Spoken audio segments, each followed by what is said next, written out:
Good morning po sa bawat isa sa atin at tayo po ay mag-uusap tungkol sa kaperahan. At the same time, sa kaperahan, sa side ng isang tatay o ng isang ama ng tahanan. Kasi, alam niyo po, isa doon sa mga pinakamalaking challenge na hinaharap ng maraming mga bata sa lahat ng generation, mula pa noon hanggang sa mga kasalukuyang generation, alam niyo po, yung lumaki siyang wala sa tabi yung kanyang tatay. Totoo ba yan? Napakalaking challenge na sa isang bata, habang lumalaki siya, wala sa tabi niya yung kanyang tatay. Isa po sa mga pinakamalaking challenge sa buhay na isang bata, yung lumalaki siya na hindi niya alam na bakit wala sa tabi niya yung kanyang tatay. And at the same time, isa po sa mga pinakamalaking challenge sa buhay ng bata, yung lumalaki, hindi niya nakasama sa paglaki yung kanyang tatay. Kasi nga ito ang malungkot na realidad ng buhay. May mga tatay dahil doon sa pagnanais na mabigyan ng maayos na buhay ang anak, napakaraming na-miss na panahon sa kanilang buhay. Totoo mo ba yan? Maraming mga tatay dahil gusto nila na mabigyan ng maayos na pamumuhay yung kanilang anak, maraming mga tatay, ang daming na-miss na panahon na dapat kasama ang kanilang mga anak. Yung sanay kasama nila yung kanilang mga anak, pero naigugugol sa paghahanap buhay. Alam niyo po, iyon yung pagkawalay na malungkot, pero punong-puno ng sakripisyo, lalo na sa part ng ama. Totoo po ba yan? Napakalungkot doon, napakahirap sa part ng isang ama na kinakailangan niyang tiisin, kinakailangan niyang magsakripisyo na malayo para sa kapakanan ng kanyang mga anak. Alam niyo po, hindi madali iyon. Yung mas piliin mong malayo para mabigyan ng magandang kinabukasan ang iyong mga anak. Hindi madali iyon, yung pinili mong malayo para mabigyan ng maayos na buhay ang pamilya mo. At hindi madali iyon, yung pinili mong malayo para mabigyan ng masarap na buhay ang pamilya mo. Kasi nga, ito po ang totoo. Sa lahat po ng mga anak, lalo na yung mga tatay nila, piniling lumayo para pansamantala, para magkaroon ng maghanap buhay, magkaroon ng magandang buhay ang kanilang mga anak. Tandaan niyo po, yung bawat oras na nakapag-aaral kayo ng mabuti, kapalit nun yung pagtitiis pansamantalang malayo ang isang ama.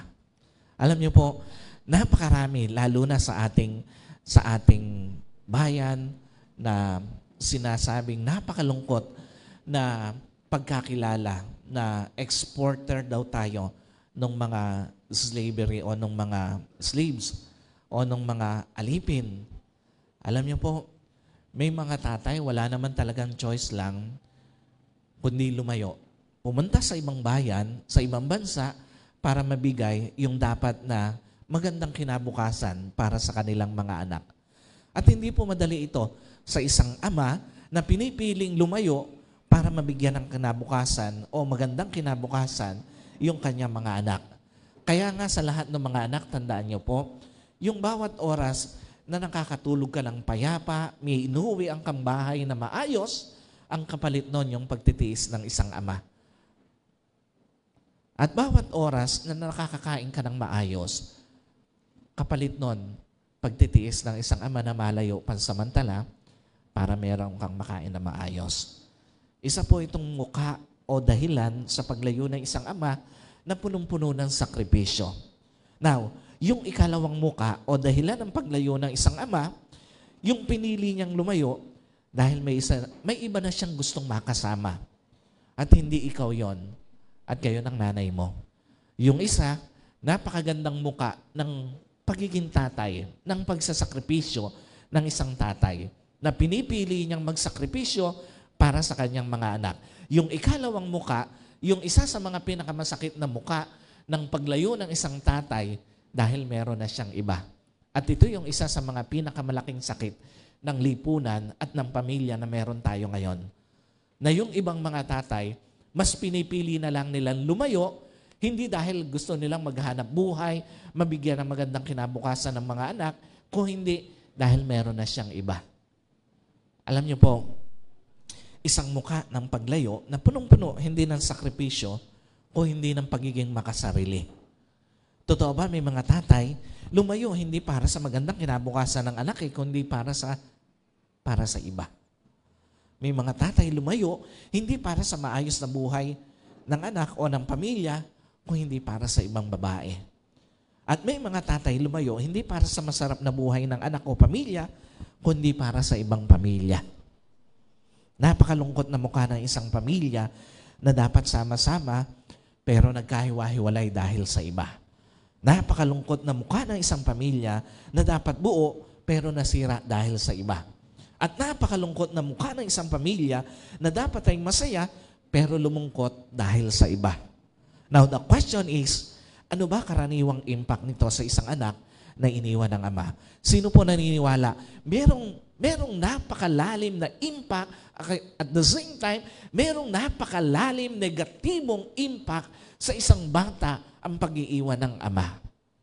Alam niyo po, naalala ko noon, nung medyo nagsisimula pa lang kami sa pamilya namin, hindi pa kami stable sa aming pagsasama bilang mag-asawa. Yun yung time na yung panganay namin, si Ann, parang 1 taon pa lang ata, nung si Ate Jess nando sa nanay niya, ako nando doon sa amin. So, si Ann, kahit bata pa lang siya, hindi siya kumakain, hindi siya dumedede, lagi niya akong hinahanap. Kasi nga, magkahiwalay kami noon, magulo yung aming pagsasamang mag-asawa. Nakita ko, kahit pala yung mga bata, hindi pa kumpleto yung kanilang pag-iisip, pero yung emotion nila, nandoon na nasasaktan na sila. Alam nila, nararamdaman nila na mayroong something na mali doon sa kanyang pamilya. Alam niyo po, ito yung unang-unang impact ng pang-iiwan ng isang ama sa isang anak. Isa sa mga pwedeng pinakamalalim na sugat mula sa pagkabata, yung pang-iiwan ng ama. Iba po ang sakit sa isang bata pag iniwan ng kanyang ama. Totoo po ba yan?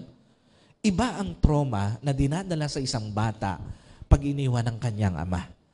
At iba ang hinanakit na dinadala sa isang bata pag iniwan ng kanyang ama. What does it mean? Una, walang paliwanag ang makapag-aalis ng sakit sa kalooban ng isang bata. Bakit iniwan siya ng tatay niya? Sino po naniniwala? Kahit anong ganda ng paliwanag, hindi nito matatanggal yung sakit na nararamdaman ng isang bata sa pang-iiwan sa kanya ng kanyang tatay. Totoo po ba yan? Walang ganda ng kahit na anong paliwanag ang makapag-aalis nung sakit na nararamdaman ng isang bata dahil iniwan siya ng kanyang tatay. Kahit anong ganda ng paliwanag, hindi nito mababawasan yung sakit na nararamdaman ng isang bata. At kahit anong ganda ng paliwanag, hindi nito masasagot yung tanong, bakit iniwan siya ng kanyang tatay? Hindi dahil sa bata siya, kundi sa murang emotion ng isang bata, hindi kayang dali ng emotion yung ganong kasakit na karanasan eh. Tandaan niyo po, yung mga bata, dahil doon sa kanilang sitwasyon ng pagiging bata, hirap na hirap dali ng emotion nila yung pang-iiwan ng isang tatay. Sa murang emotion ng bata, hindi niya kayang dalhin yung ganong ka-traumatic na karanasan. Yung ganon ka-barbaric na karanasan. Napansin niyo, yung mga hayop, yung mga alaga natin, kung gaano sila ka-protective doon sa kanilang mga anak, pero bakit may mga ama ng tahanan, nakakaya nilang tiisin na iwan yung kanilang mga anak? Again, hindi dahil bata sila, kundi dahil sa murang emotion na meron sila, nahihirapan silang harapin yung ganong sitwasyon. At ikalawa, mas malamang kesa hindi, bibit-bitin ng isang bata hanggang pagtanda ang masakit na karanasan ng pang-iiwan ng kanyang ama.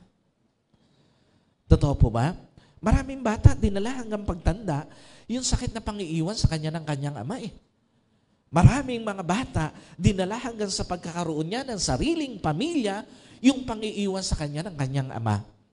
Kaya nga pansinin niyo, may mga tao takot magmahal. Kasi nga ang dahilan, yung karanasan na iniwan siya ng tatay niya nung bata pa eh. May mga tao, pansinin nyo, kung hindi takot magmahal, sobrang possessive naman pag nagmahal.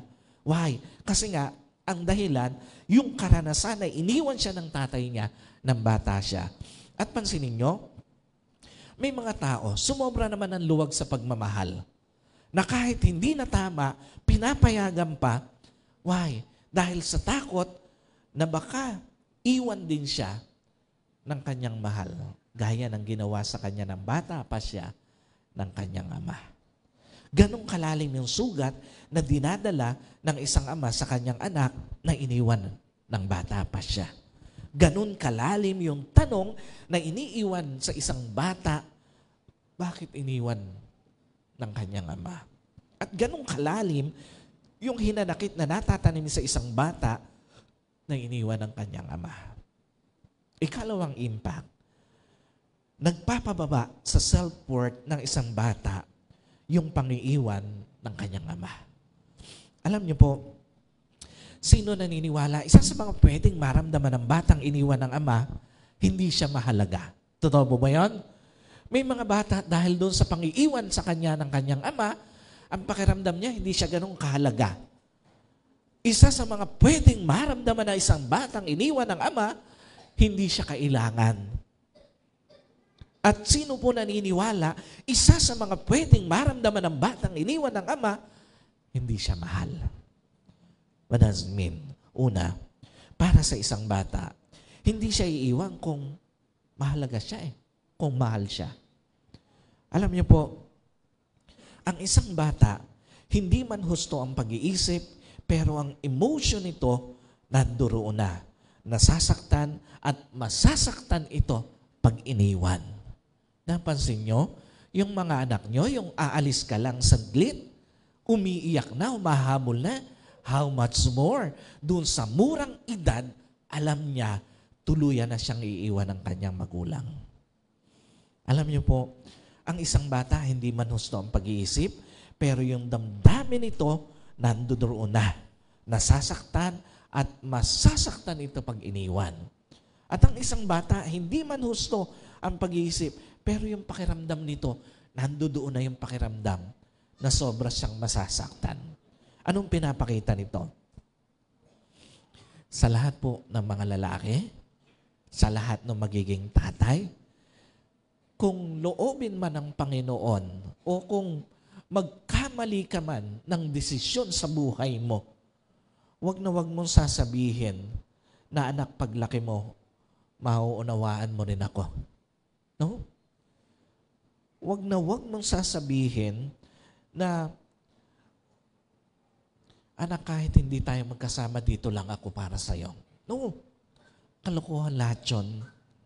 Kahit lumaki na ang isang bata na iniwan ng kanyang ama, na kumpleto lang pag-iisip nito, pero yung sugat, nasa puso pa rin niya.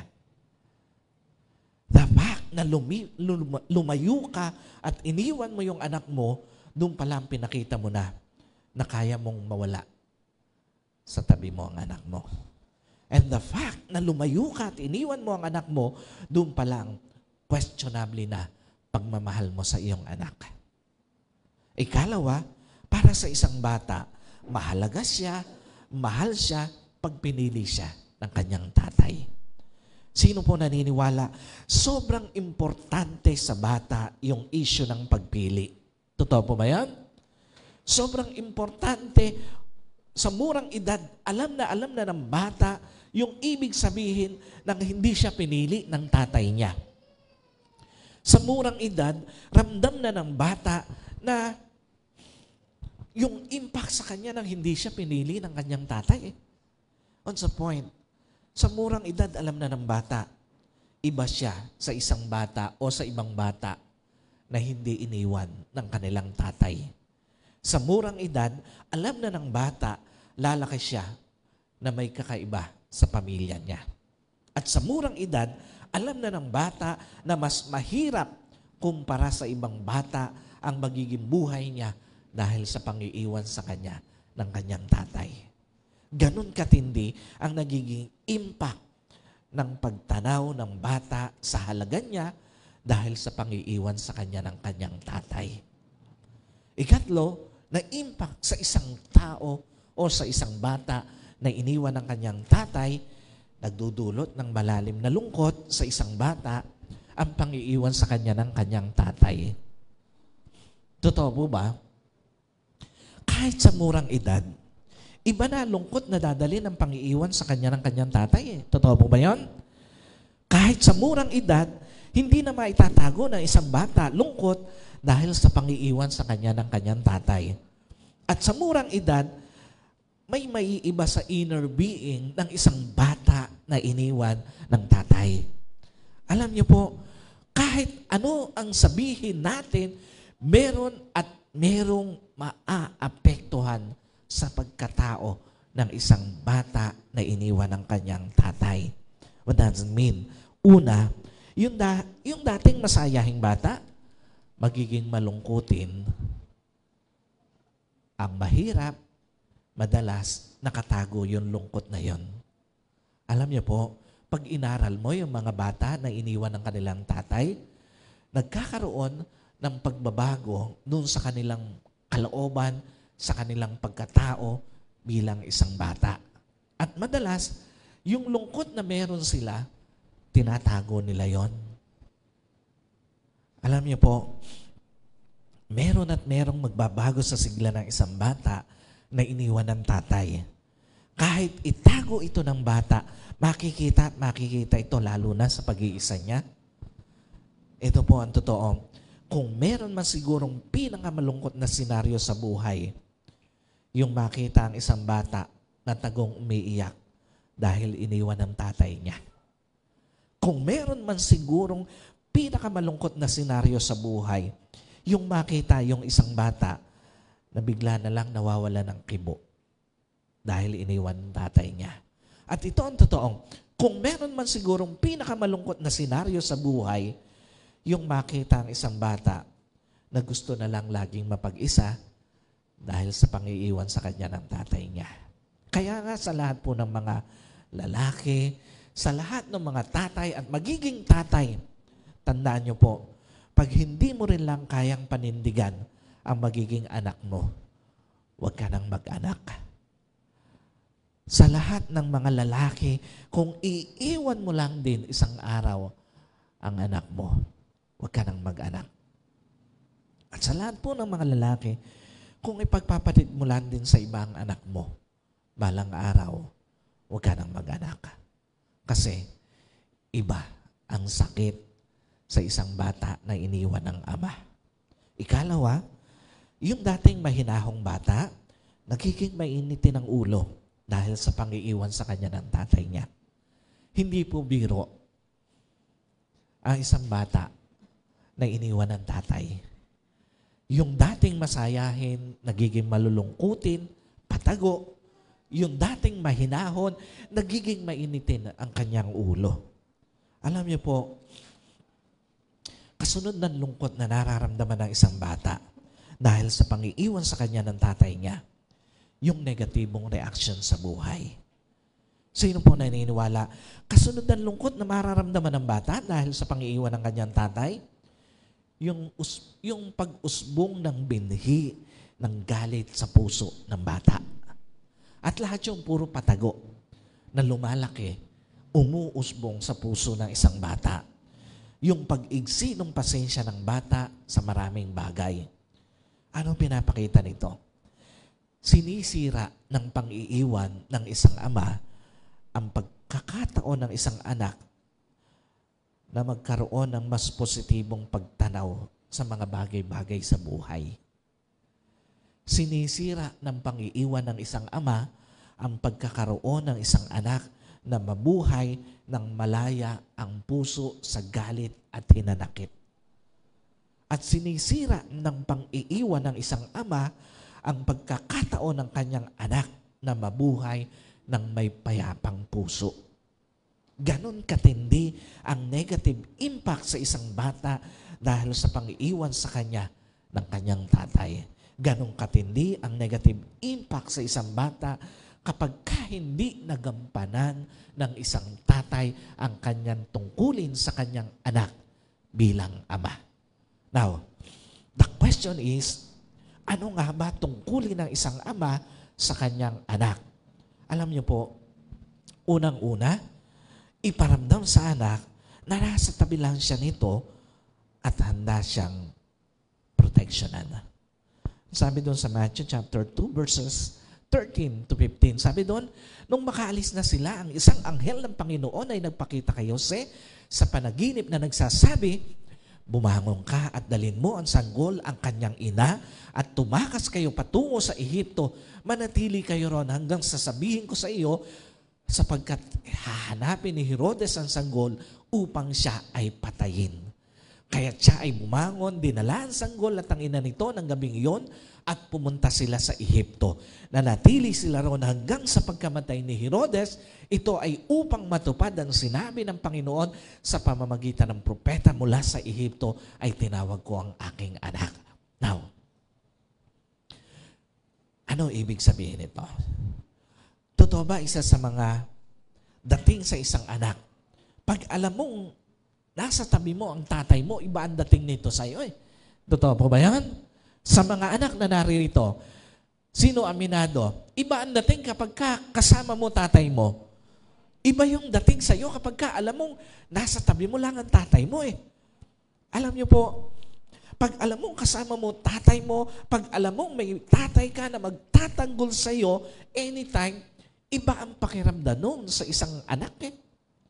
What does it mean? Una, ang calling ng pagiging tatay, mula simula hanggang wakas ng buhay. Dapat malinaw ito sa lahat ng mga lalaki na nagnanais mag-asawa, maging isang tatay, at sa mga may anak na rin. Hanggang nabubuhay ka, kung ikaw ay tatay, dapat magpakatatay ka. Hanggat nabubuhay ka, kung tatay ka, dapat gampanan mo tungkulin mo. At hanggat nabubuhay ka, kung tatay ka, dapat maramdaman ng anak mo ang pagiging tatay mo. What's the point? Walang pinipiling season ang pagiging tatay sa kanyang anak.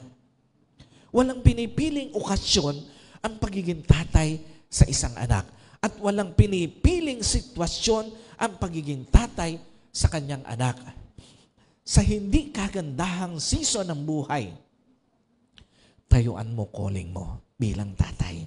Sa hindi kagandahang okasyon ng buhay, tayuan mo calling mo bilang tatay. Sa hindi kagandahang sitwasyon ng buhay, tayuan mo calling mo bilang isang tatay. Ikalawa, ang calling ng pagiging tatay kasama ang pagbibigay ng proteksyon sa anak mula pagkabata hanggang pagtanda. Sino po naniniwala kung meron mang unang-unang magpaparamdam ng proteksyon sa anak, dapat yung tatay niya. Totoo po ba yan? Kung meron mang unang-unang dapat nagtatanggol sa anak, dapat yung tatay niya. At kung meron mang unang-unang dapat nag-iingat sa anak, dapat yung tatay niya. Pansinin niyo si Joseph. Nang malaman niya na may nagbabantang panganib sa kanyang mag-ina, ano ginawa niya? Dali-dali niya itong dinala sa Ehipto at nanatili sila doon hanggang kailan? Hanggang sa mawala na ang banta sa buhay ng sanggol. Anong pinapakita nito? Gaya ni Joseph bilang tatay, hanggang saan ang kaya mong itaya, maproteksyonan lang ang mga anak mo. Gaya ni Joseph bilang tatay, hanggang saan ba ang kaya mong isakripisyo, magampanan lang, maipagtanggol lang ang anak mo. At gaya ni Joseph bilang tatay, hanggang saan ba ang kaya mong tiisin, maingatan lang ang anak mo. Kasi nga bilang tatay, hindi mo pwedeng ihiwalay sa calling mo ang paglimot sa sarili mo. Kung ikaw ay isa ng ama ng tahanan at nagbabala ka na maging isang ama ng tahanan, dapat malinaw sa iyo na kasama sa calling mo yung marunong kang lumimot sa sarili mo para sa kapakanan ng anak mo. Bilang tatay, hindi mo pwedeng ihiwalay sa calling mo ang pagsasakripisyo para sa anak mo. At hindi mo pwedeng ihiwalay sa calling mo ang pagtitiis para sa anak mo. Ikalawa, kasama sa tungkulin ng isang ama, ang ituro sa bata ang gusto ng Diyos para sa kanila. Ang sabi doon sa Deuteronomy chapter 6 verses 6 to 7, ang mga salitang ito ay aking iniuutos sa iyo sa araw na ito ay ilagay mo sa iyong puso at iyong ituturo ng buong sikap sa iyong mga anak at iyong sasabihin sa kanila kapag ka ikaw ay nakaupo sa iyong bahay, kapag ka ikaw ay lumalakad sa daan at kapag ka ikaw ay nahihiga at kapag ikaw ay bumabangon. Ano ibig sabihin nito?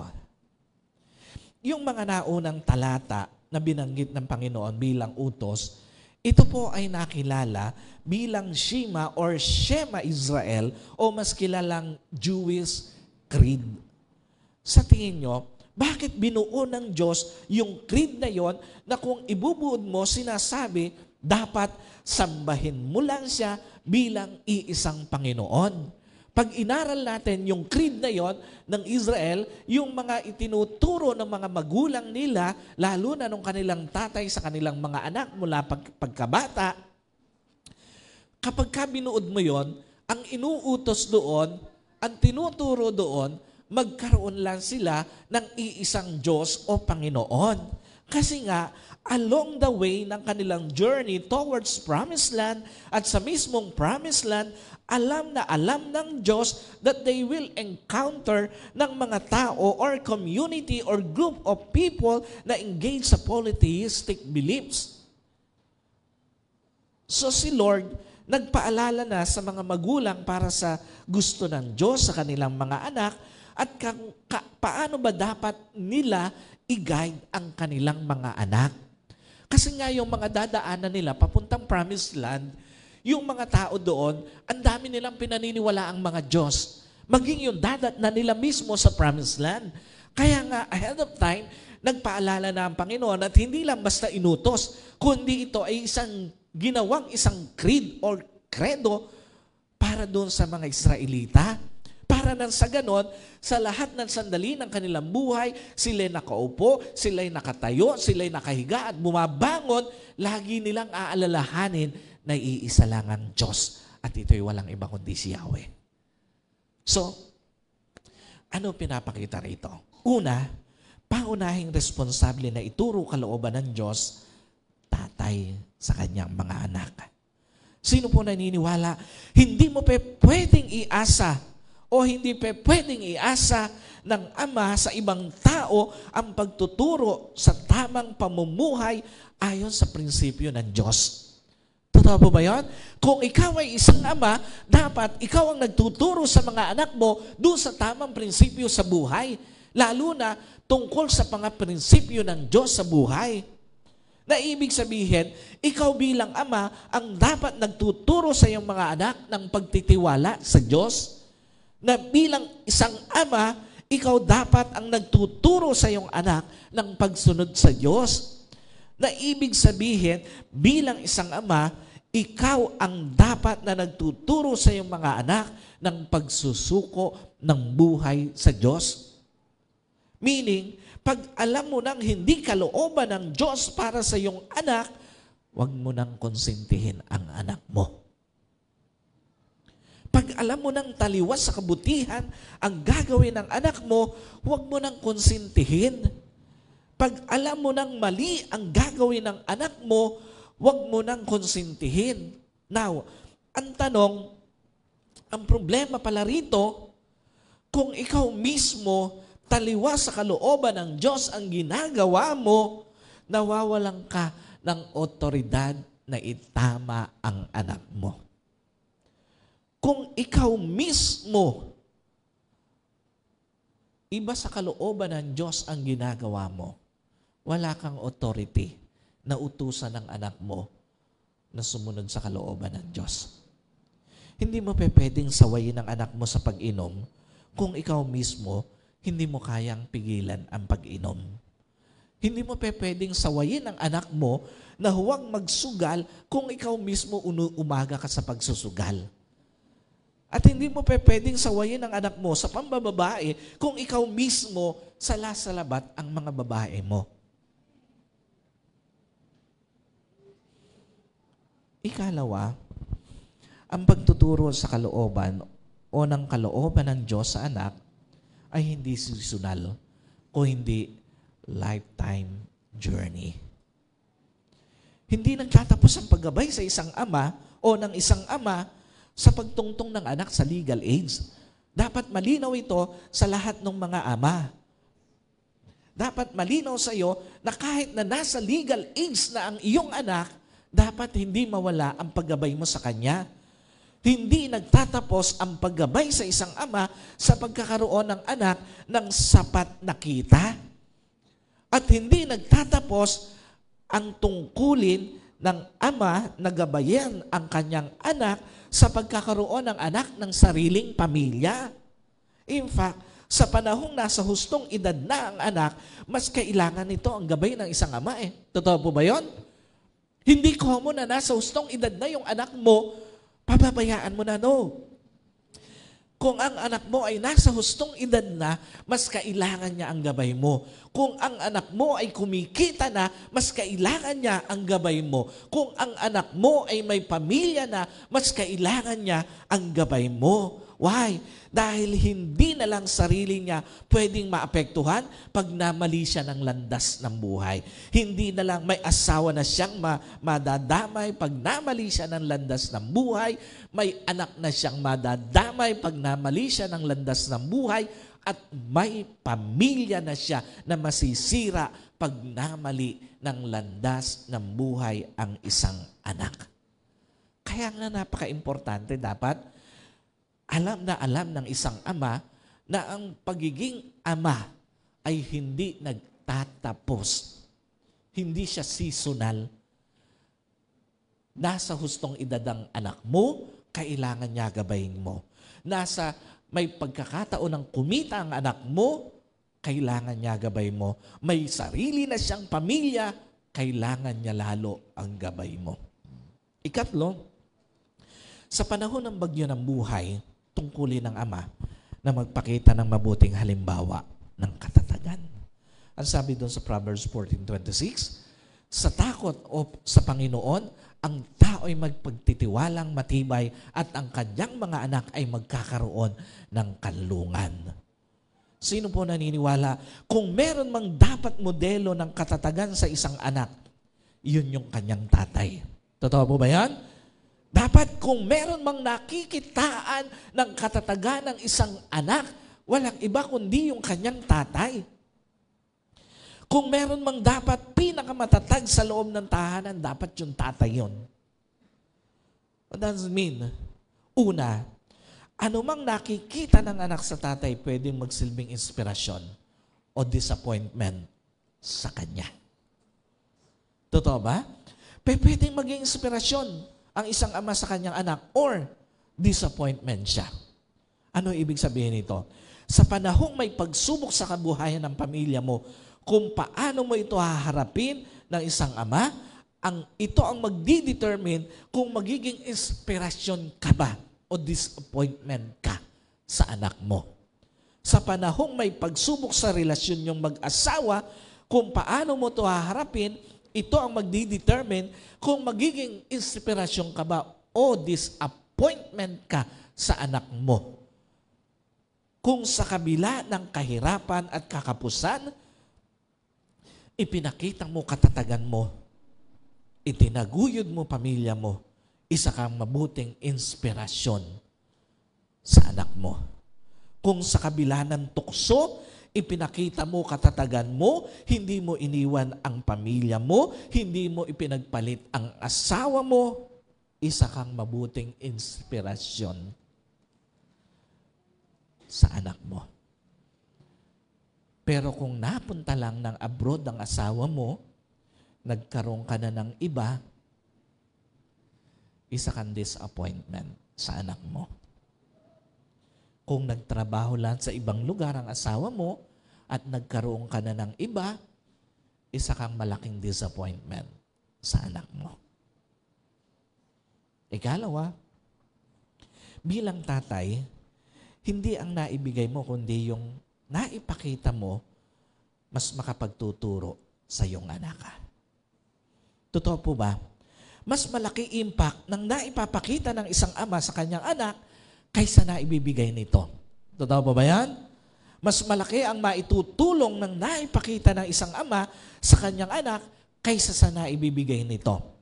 At mas lasting o pangmatagalan ang naipapakita ng isang ama kaysa sa mga naibibigay nito. What's the point? Tandaan niyo po, sa lahat ng mga kalalakihan, mga tatay at magiging tatay, anumang material na naibigay ng isang ama sa kanyang anak, anytime, pwedeng maubos. Anumang material na naibigay ng isang ama sa kanyang anak, anytime pwedeng mawala. Anytime pwedeng masayang. Pero yung naipakita mong katatagan sa gitna ng pagsubok sa buhay, pagharap ng anak mo sa pagsubok ng buhay, magagamit niya yon. Pag nakita ng mga anak mo kung gaano kakatatag humarap sa buhay, sa mga pagsubok, pag sila naman ang humaharap, magagamit nila yung nakita nila sa iyo. Yung naipakita mong katatagan sa gitna ng pagsubok sa kahirapan, pagharap ng anak mo sa kahirapan, magagamit nila yung nakita sa iyo. Yung naipakita mo na katatagan sa gitna ng pagsubok sa katapatan mo sa asawa mo, pag ang anak mo na ang humaharap sa tukso, magagamit niya yung nakita niya sa iyo. Kaya nga, ang pagiging mabuting ama, hindi nagtatapos sa pagiging good provider. Mauubos lahat yung pwede mong ibigay sa anak mo na material. Pero hindi yung naipakita mo na mga mabubuting halimbawa sa kanya. Now, the question is, bakit nga ba hindi lang ang pagiging good provider ang dapat gamiting basihan para sa pagiging good father ng isang ama? Una, hindi naman talaga kayang tumbasan ng pera ang panahong nailalaan ng isang ama sa kanyang anak. Totoo po ba? Maraming anak, lalo na bata pa, pag pinamili mo, pera o laro kasama ang tatay, tiyak pipiliin laro kasama ang tatay. Totoo po ba yan? Lalo na yung mga maliliit pa.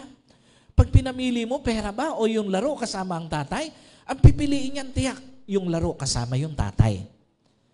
Maraming anak, lalo na bata pa, pag pinamili mo pera o pasyal kasama ang tatay, mas pipiliin yan yung pasyal kasama ang tatay. At maraming mga anak, lalo na bata pa, pag pinamili mo pera o tatay, tiyak pipiliin tatay niya. Kaya nga hindi dapat sinasayang ng isang ama ang panahon na dapat na ilalaan niya sa kanyang anak. Why?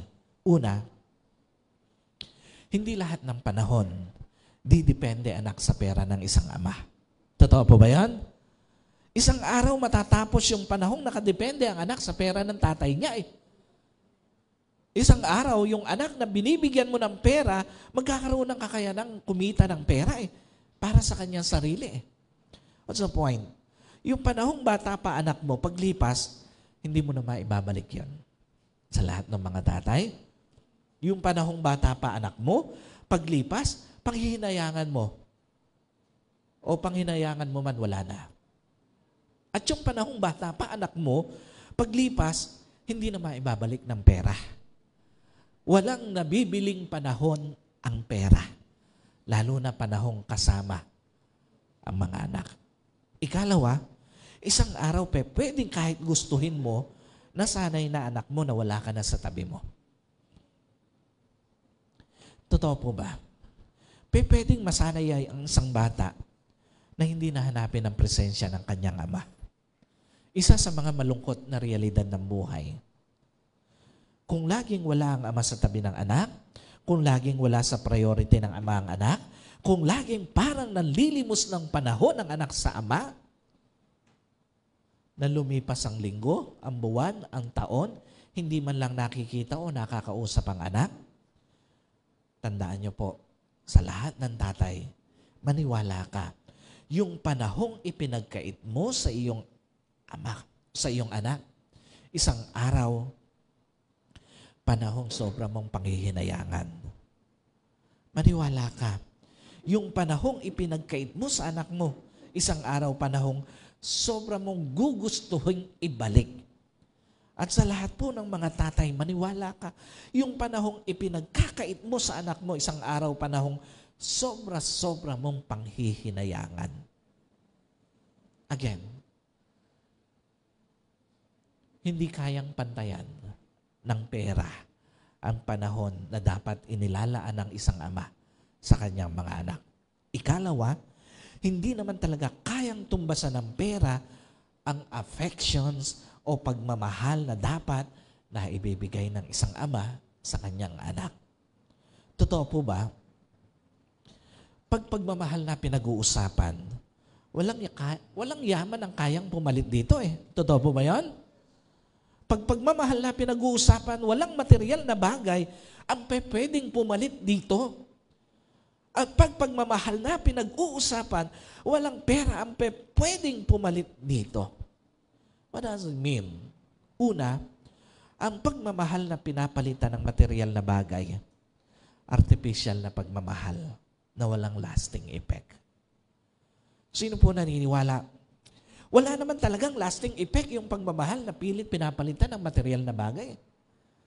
Wala naman talagang lasting effect ang pagmamahal na pilit pinapalitan ng pera.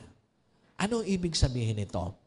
Sa lahat po ng mga tatay, tandaan nyo, hindi kayang punan ng material na bagay yung pagmamahal na hinahanap ng isang anak sa kanyang ama.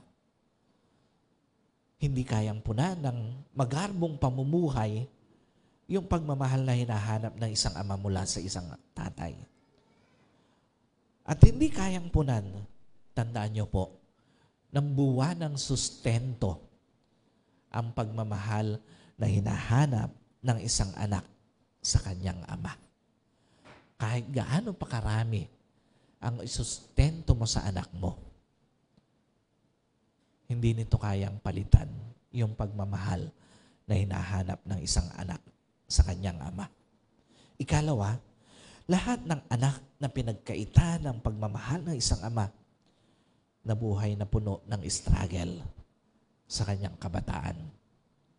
Alam niyo po, may mga bata, pag tinignan mo, parang okay naman, but deep inside, punong-puno ng struggle. Totoo ba? May mga bata, pag tinanong mo, parang okay naman, not knowing na deep inside, punong-puno ng struggle. Anong pinapakita nito? Sa murang edad, they try to hide yung pain sa kalooban niya, dala ng pagkakait ng pagmamahal sa kanya ng tatay niya. Sa murang edad, they try to cope up with the situation na meron siya. At sa murang edad, they try na kayanin yung sakit na dala ng pagkakait ng pagmamahal ng isang ama. Kaya nga, again, sa lahat po ng mga tatay, tandaan mo, kung meron man sigurong pinaka-nakakadurog na puso, ng puso na tagpo, yung makita yung isang bata na tinitiis yung sakit ng kalooban dahil sa pagkakait sa kanya ng pagmamahal ng tatay niya. Pagkakait ng panahon, pagkakait ng pagmamahal, at yung pinakamahalaga sa lahat, tandaan natin, hindi naman talagang kayang ipagtanggol ng pera ang anak sa panahong kailangan niya pagtatanggol ng isang ama. Totoo po ba? Kahit anong dami ng pera, hindi kayang pantayan ng proteksyon kayang ibigay ng isang ama sa anak. Totoo po ba yan? Kahit anong dami ng pera, yung pagbibigay ng proteksyon ng isang ama, hindi kayang pantayan ng pera. Kahit anong dami ng pera, hindi kayang palitan yung proteksyon na kayang ibigay ng isang ama. At kahit anong dami ng pera, hindi kayang sapatan ang proteksyon na kayang ibigay ng isang ama sa kanyang anak. What does it mean? Sa panahon bang kailangan ng anak mo pagtatanggol mo? Ramdam ba ng anak mo pagtatanggol mo? Sa lahat po ng tatay, maniwala ka. Sa panahong kailangan ng anak mo pagtatanggol mo at wala ka sa tabi niya, nagtatanim ka ng napakalalim na hinanakit sa puso ng anak mo. Yung mga sinasabi na mauunawaan naman siya ng anak niya pagtanda o paglaki ng anak niya. No. Lalo na sa panahong kailangan ka para ipagtanggol siya. Kailangan ng anak mo protection mo. Nagtatanim ka lang ng napakalalim na sugat, hinanakit sa puso ng iyong anak. Sa lahat po ng mga tatay, maniwala ka, sa panahong kailangan ng anak mo, pagtatanggol mo at wala ka sa tabi niya, nag-iiwan ka ng malalim na sugat sa puso ng anak mo.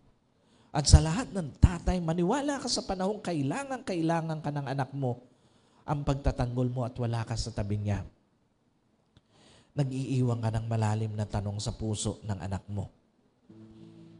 Bakit ikaw pa naging tatay niya? Ito po ang totoo. Kung meron mang isa sa mga pinakamahirap gamuting hinanakit sa puso ng isang anak, hinanakit sa magulang o tatay,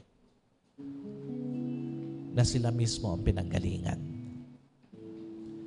Kung meron mang isa sa mga pinakamatagal makalimutang sakit ng kalooban ng isang anak, sakit ng kalooban na magulang mismo o tatay mismo ang pinanggalingan. So church, lalo na po sa mga tatay na at magiging tatay pa, bago mo iwan o ipagpalit sa iba ang iyong anak, isipin mo muna kung gaano kalaki pwede maging negative impact nito sa kanya. Dahil ang pang-iiwan pala ng isang ama sa anak, nag-iiwan din ng pinakamalalim na sugat sa puso ng anak. Ang pang-iiwan pala ng isang ama sa anak ay nagpapababa sa pagtingin nito sa kanyang halaga. At ang pang-iiwan pala ng isang ama sa anak, nagdudulot ng malalim na lungkot sa isang bata. Again, kasama sa tungkulin mo bilang ama, iparamdam sa anak mo na lagi ka lang nariyan sa tabi mo, gaya ng pinakita ni Joseph.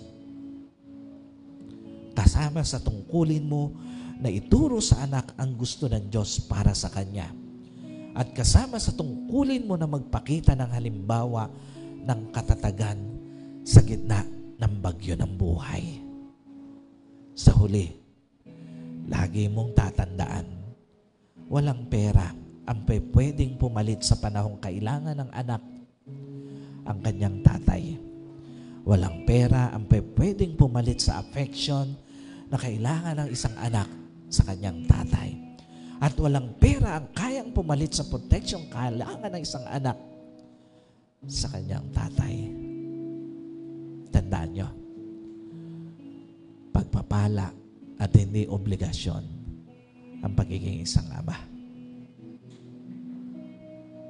Mapalad ka kung pinagkatiwalaan ka ng anak, ng isang anak o mga anak. Mapalad ka kung pinagkatiwalaan ka ng Diyos ng isang pamilya para kalingain. Let us pray. Panginoon, sa oras na ito, tinataas ko po sa iyo ang lahat ng mga anak na naging biktima ng pang-iiwan ng kanilang ama. Paghilumin mo po ang sugat sa kanilang puso. Tanggalin mo po yung galit, yung hinanakit, yung mababang pagtingin sa kanilang sarili dahil sa kanilang karanasan. At sa lahat po ng ama na naririto sa lugar na ito at maging doon sa kasama namin sa online service, balutin mo po sila, Panginoon, ng katatagan bilang isang mabuting ama sa kanilang mga anak.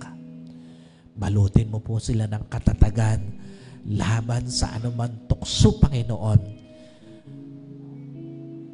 para hindi nila iwan at ipagpalit ang kanilang mga anak sa iba. Itinataas ko po sila sa iyo, Panginoon. Proteksyonan mo po ang mga ama ng tahanan, maging mabuting halimbawa ng katatagan sa pagharap sa mga pagsubok ng buhay, sa kahirapan ng buhay, at maging sa pagharap sa tukso, Panginoon. Mula sa oras na ito, Panginoon, wala pong ama ng tahanan na naririto sa lugar na ito at maging doon sa mga nasa online, Panginoon, ang madadaya ng kaaway, Panginoon. Mananatili silang matatag para sa kanilang mga anak, para sa kanilang pamilya, Panginoon. At matatayuan nila hanggang sa huling sandali ng kanilang buhay ang pagiging isang mabuting ama ng tahanan. Muli, pagpalain mo po ang kanilang pagtayo sa kanilang tahanan bilang isang mabuting ama. Sa pangalan ng aming Panginoon Jesus, ito po ang mga aking dalangin. Amen and amen. God bless po.